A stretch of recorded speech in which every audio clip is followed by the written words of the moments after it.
জোয়ার ভাটা সৃষ্টির প্রধান কারণ ও ফলাফল। সমুদ্র স্রোত উৎপত্তি বা সৃষ্টির কারণ। হিমবাহ জলধারা ক্ষয়কার্য।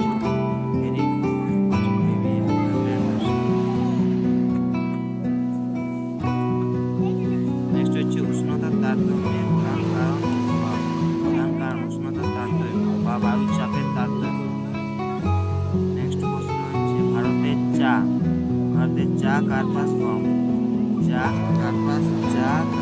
কিংবা গম চাষের অনুকূল প্রাকৃতিক পরিবেশের